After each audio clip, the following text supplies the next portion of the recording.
Join Scotty G and friends this Friday at Kenny J's Barbecue from noon to 3 for the 60 and 60 ranking show. Kenny J's Barbecue, located at 11610 District Drive in South Jordan. Kenny J's Barbecue. I thought that 60 died. They do it as a postseason thing now, so they're ranking the players from this past season. I still think we ought to do the worst 60.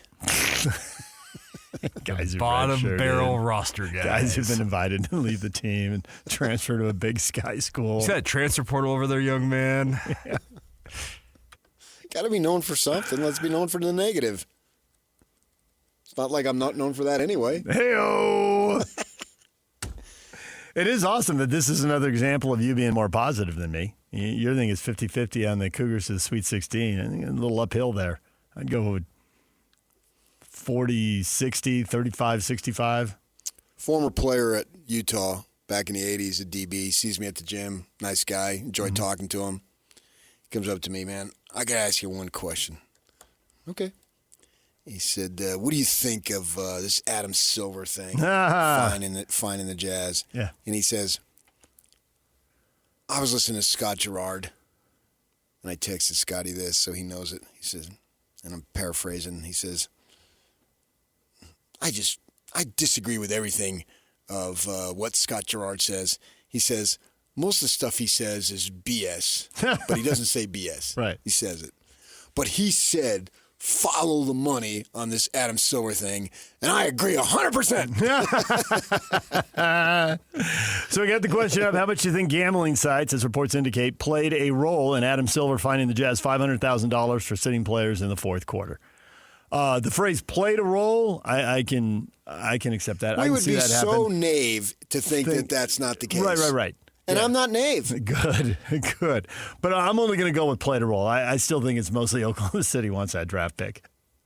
And Presti's complaining. Okay, but who cares about one complaint? And if Sam Presti's going to complain, all he needs to look at in the mirror. Right. Yeah, just hold up a mirror. And obviously Adam Silver holds up a mirror and faces the other people because he doesn't want to look at the mirror and sees what he sees. But Presti kicks the pebble that hits the rock that starts the boulder that starts the I don't think avalanche. Presti has that much power. Sure hope not. You don't think he planted that story with ESPN? Yeah, but I don't think he has that much power to have it grow to the level I'm going to fine you $500,000. Yes, I totally agree with you, but I don't think that he can ruffle the feathers to that level to produce that type of result for a draft pick that at best is going to be number 9. That's the best Oklahoma City can get out of it. Right. But everybody's saying there's 10 really good players in this draft. Who cares what everybody says? I mean, that's just now.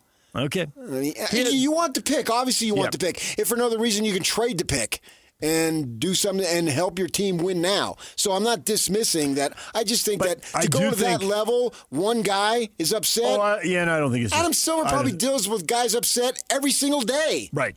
One thing or another. That seems like a job where you're just constant. You have fire extinguishers with you at all times. Just keep rolling. Yeah. And I have zero doubt that lots of league partners have lots of opinions on how the league should run. Of course they do. So when the and they complaints should. come, they're writing checks and they care. So these guys are like all the other league partners. The TV networks have complaints, but so does corporate America. You know, they've got tons of league sponsors. And then you got TV that has such an enormous influence. Yeah. And they're paying billions of dollars, so they should. Yeah. It's just like these boosters. I know of a booster who went into a BYU locker room and said, you need to change this player. The thing that Coach told me that. The thing that I think points at the the $500,000 for the Jazz and what you said, it's getting attention because they're doing something new. And why are the Pacers only at $100,000? Well, in-game bets are a big deal. Yeah. People who are losing, the prop bets. People who are losing, doubling down, trying to get their money back. And you can probably speak to this. You got, you've been the little PK, 8-year-old PK getting taken to the track. You've seen this. If not in your family, you're just sitting there and you can see people on both sides of you and people at the windows and people in the parking lot and. Yeah. So I think people doubling down, and we know what's going to happen in the fourth quarter because we're following the Jazz closely. but other people aren't, and they make an in-game bet, and they're like, how did that happen? How can he do this? And how about the people who set the lines not realizing what's going on, and Jazz fans who know cleaning up because they realize what's going to happen, the people who really follow it. It's a big deal. And so they lose some bets. What are you doing? Money's at stake. And it's not just that it's happened. It's like, well, if it keeps happening, then it's much harder for them to figure out across the league. I mean, it makes it wildly unpredictable. I don't think they'll like that. I can see how the house can lose. Scott Gerard, who I agree most of the time is full of BS, he's right, man. Follow the money. Yeah. It'll lead you back to your answer most, if not almost all, if not Right. all the time. Everybody has an agenda, and that agenda is money-driven. So how much do you think gambling sites played a role? I think they played a role. Significant. From the start, I don't have an issue with that. Now, they're leaning into an already ongoing storm because they think by the time they do that, Presti's already been pumping ESPN guy full. And then No, I don't think it's Presti because this thing has been going on. He just thought of it now. That was last year. They had to keep the pick. Other teams have to keep picks. So Presti has that much influence, and he thought of it. But it was easier to hide, and it's more obvious what they're doing because they got to hide a second All-Star. And this all breaks in that narrow window after the trade. And so they had to come up with something new at that point. Washington had to hide 2 All-Stars. No big deal. You're done for the season. Yeah. But Oklahoma City's not about to get Washington's pick. And Somebody Sacramento else the same would be. thing. It doesn't matter. The premise, the Jazz, this is not the first time we're tanking to protect a pick. This isn't the first time it's been done. You said years ago. It's got to be at least 12 years ago the Warriors did it. Yep. And the Jazz just sat there quietly when they sat David Lee? No. They said, what the fetch? I know they said, what the fetch. What the fetch? Yeah. Yeah. Robert thinks he probably lost $500,000 on a bet because the Jazz sat players in the fourth and needed his money back. Adam Silver? Yeah, I'm sure he's gambling on NBA games. No. But I think to Robert's point, other people lost $500,000, and that if this becomes that's just a the trend, tip of the iceberg, if this man. becomes a trend across the league, this stuff could happen all the time. Yeah. Because the whole thing about not playing him, and I've seen national people say this, it's like, it's weird they didn't find that much because isn't it better to see a guy play 25 minutes than see a guy play 0 minutes? Well, and then it's they not sat him in about the the fourth quarter. fans. So then don't play him 3 fewer minutes in the third and then play him 3 minutes in the fourth and everything's fine. No, come on. That's not it. Melody, I saw betting site folks complaining on social media. I think it had a lot of impact on Silver's decision and why he's making a big example out of the Jazz. Yeah. The integrity of the game is betting, apparently. I see Mark Cuban's on the side of tanking. Certainly worked for the Mavs. The sports now has become a betting industry. They're making a lot of money off that. Yes, across the board, not exclusive to the NBA. No, NFL. College football. I mean, Whatever. driving viewership. Whatever. Yeah, driving viewership in games. Yes. And sports books. Well, are we've seen packed. it. We've seen it in the whole in-game thing, which Yeah. And you can do it right there in the arena. which is probably there's probably part of the audience that realizes how big in-game betting is, and there's probably a part to whom there's driving right now going, really? I'm like, oh, absolutely. We had the baseball scandal because they're on isolated pitches, betting balls and strikes. Yes. Yeah. Yes. And so, yeah, there's all kinds of For stuff. premier players. Yeah. So second half bets, fourth quarter bets, you've lost, double down, get your money back. Right. It's never going to end. The gambling? There's always going to be I don't know, gambling, an tanking. issue. Around gambling.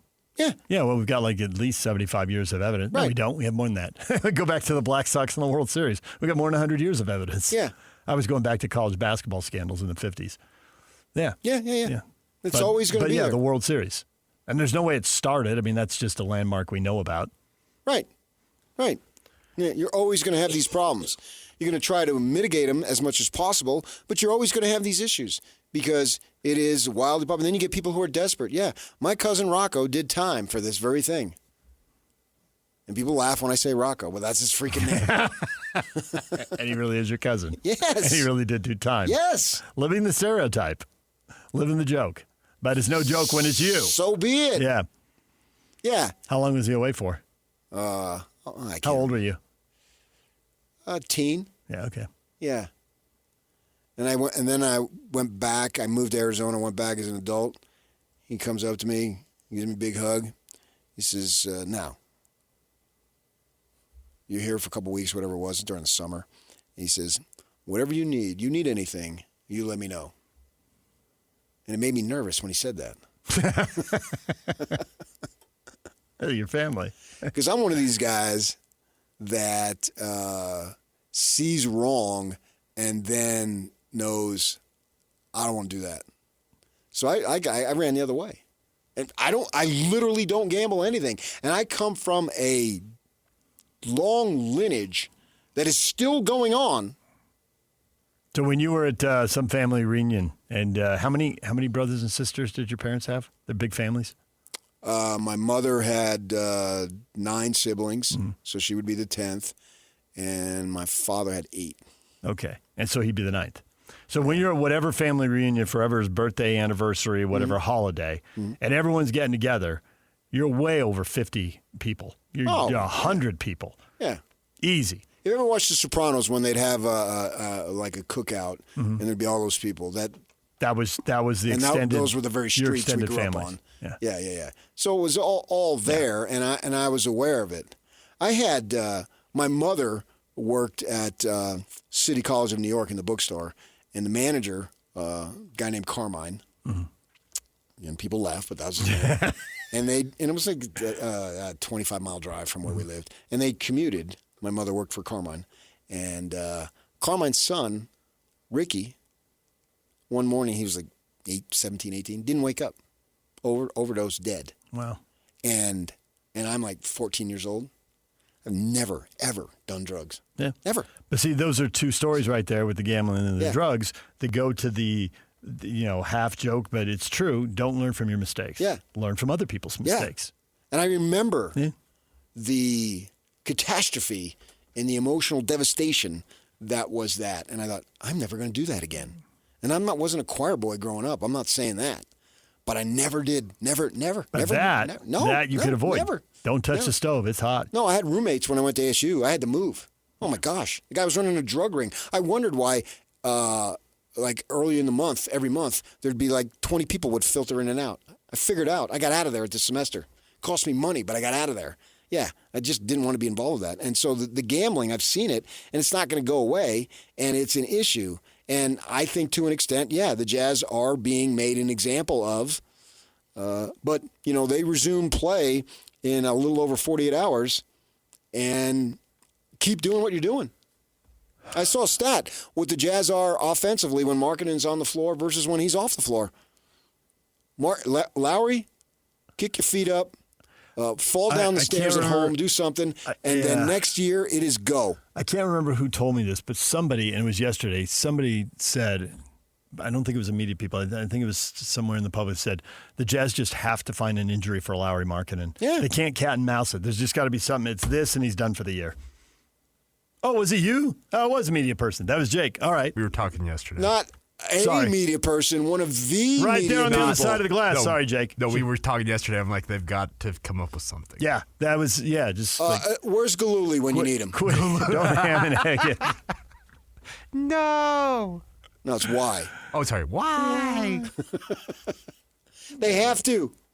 And what are they going to do? There's no way they can take away the pick, and you can continue to find them out the yin-yang, but so what? Because then you get the pick, and I was telling my friend at the gym yesterday, I just think luck's got to shine on them at some point.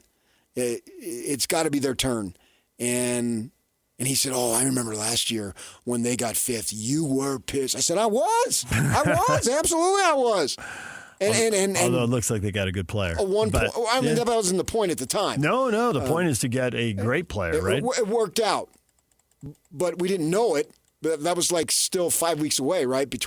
Or a month at least, between the lottery order and the actual draft. Yeah, and then somebody with a 1.5% chance gets it. Come on, I just think they have to do it.